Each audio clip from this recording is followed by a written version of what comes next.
Honorable Vice President of India, Radhakrishnan ji, Honorable Governor of Andhra Pradesh, Abdul Nazir ji, Honorable CM of Andhra Pradesh, Chandrababu Naidu ji,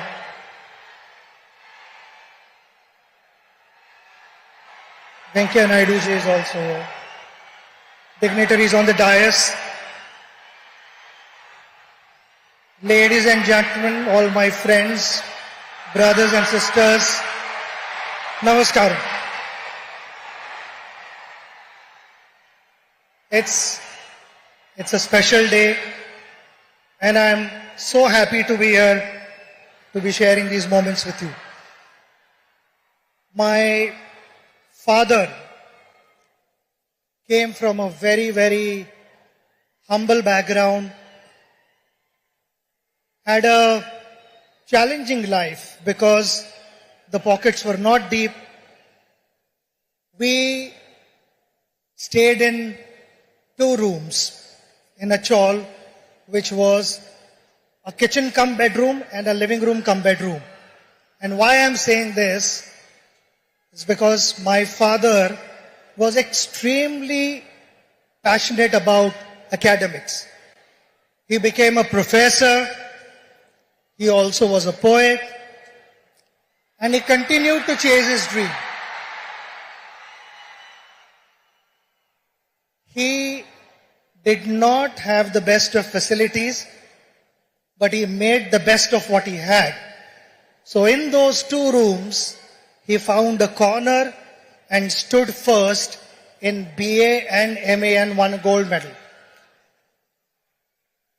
When I was growing up and I watched him, he was extremely gentle, extremely patient with me. So whatever mistakes I made as a child, I was convinced, he explained to me and I got convinced. It was never that he tried to correct me forcibly. And that created a huge positive impact on me. I learned so many things from him. He was extremely patient. And why I say this?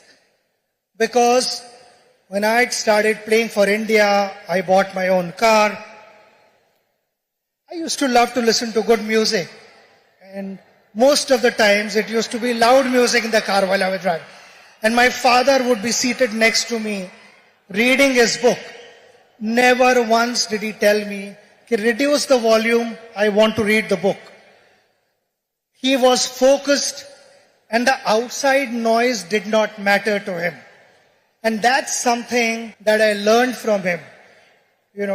Being a good person, it's a practice that every morning you wake up and you remind yourself that you are going to behave in a particular way, which is, I feel, kind of conveys how your parents have brought you up. And that is something which I will always carry for the rest of my life because that's the impression my father left with me. Pressure is on everyone at every level. You meet any individual in this room, we will have pressure. There are 2 types of pressures. One is external and one is internal pressure. External pressure is all about what the world is saying about you. I think in today's world, when social media is so active, people want to know what is being said about myself. Generally, every individual is bothered about that. When I went out to bat, you have to learn how to use that to your advantage. When I went out to bat, I used to get reception like this, which was fantastic. Sometimes it was overwhelming. Sometimes I felt I was not in the frame of mind to start my innings. I just needed that break. I needed the crowd to settle down a bit. So those were the occasions where I would remove my shoelace or remove the strap of my leg guard, or someone would be moving on top of the side screen. I would settle the crowd down, make sure that those 22 yards belong to me, and then started my innings. It is like a ship sailing through water to get to its destination. But the moment there are holes in the ship and the water starts seeping in, the ship starts sinking. And that is exactly what I'm trying to tell you, that external pressures will be there. You need to shut off. You need to stay focused on what you want to achieve in life. We come to internal pressure. Internal pressure is actively led by your conscious mind. When your conscious mind is moving ahead of the moment, it starts putting multiple scenarios in your head which are imaginary. Failure, consequences, disappointments, and all these things, they kind of freeze you. They increase the pressure. The idea is to stay in that moment. When I went to bat, people talk about, he was in that zone and that's why he batted well. And what is that zone? That zone is all about surrendering yourself to your subconscious mind, which knows what to do. It is always the conscious mind, as we call it. The monkey over your shoulder would be putting doubts in your head. And while batting also sometimes that would happen. Before the ball was delivered, the conscious mind would put doubts in your head. Could that be a bouncer? Could that be a yorker? Could that be an outswinger where the delivery was not released at all? So I found myself batting at my best when I had surrendered myself to the subconscious mind. So that would be my advice to all of you, to stay focused, stay aware of what's happening around you, but don't let the external energies dominate what you want to be in life. We are celebrating a very, very big moment. Centenary of Andhra University.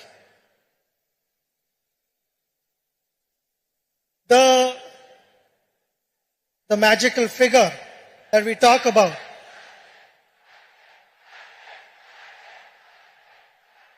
happened